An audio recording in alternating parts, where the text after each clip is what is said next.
C'était un village, c'est aujourd'hui une ville. Ourossogui, au Sénégal, à 700 km de Dakar. 20 000 habitants qui ne doivent qu'à eux-mêmes leur développement économique. Ici, on ne compte pas sur l'aide internationale. La plupart des infrastructures, c'est aux habitants partis travailler à l'étranger qu'on les doit. Ce dispensaire flambant neuf, avec des équipements modernes. Des quartiers entiers qui se construisent. Et depuis 4 ans, pour la première fois, un lycée parfaitement aménagé. Bonjour. Voilà, ça c'est une classe de terminale. Asseyez-vous, s'il vous plaît. L'établissement accueille 800 élèves de la première à la terminale. Et le proviseur est fier de leurs bons résultats. Je crois que chaque année, quand même, nous sommes au-dessus donc de la moyenne nationale. Coût total de l'établissement, 459 000 €. La somme a été financée à 30% par les migrants partis du village.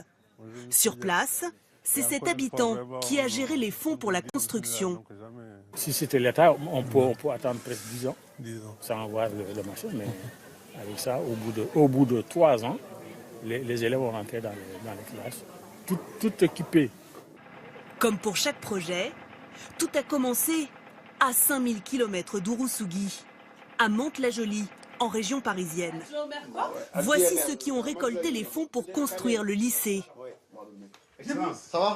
Ces Sénégalais ont tous quitté leur village dans les années 70 pour venir travailler en France. Moi, je suis de Ourossogui. Je suis de Ourossogui aussi. Je suis venu en 1974. La plupart d'entre nous travaillaient dans les deux grandes usines qui sont là, c'est-à-dire Renault ou Simca. Depuis 40 ans, chaque mois, ils reversent une partie de leur salaire à leurs proches restés au pays. Beaucoup de familles vivent à partir de ces ressources-là. De familles avec famille ici et famille de l'autre. Des parents, des grands-parents, des oncles, des tantes. Tout le monde vit à travers ce truc. C'est un partage. Et tout est très organisé. Pour gérer au mieux les fonds des Ouroussouguiens de France, ils ont créé une association avec un président et un trésorier. 1400 € de cotisation, 58 761 €. Une fois par mois, ils se réunissent pour parler de leur projet. Ce jour-là, un gros investissement pour leur ville, la rénovation de l'hôpital d'Ourossogui. Aujourd'hui, la rénovation, elle doit être complète, parce que l'hôpital est conçu de 1976. Donc, chacun donne peu. Peu avec beaucoup de peu fait une valeur. Ça fera beaucoup. L'ensemble de Ourossogien, ils participent aux 5 € par mois. Ça, c'est régulier. Mais quand il y a un projet, c'est une autre façon. On réunit tous les Ourossogien en France et on leur explique que ce projet-là, l'utilité, on essaie de les convaincre. Ainsi, les 300 000 Sénégalais de France ont envoyé dans leur pays d'origine près d'1 demi-milliard d'euros en 2014. Une aide indispensable. Mais avec la nouvelle génération, souvent née en France, pourrait-elle se tarir? Ce Français d'origine sénégalaise a 39 ans.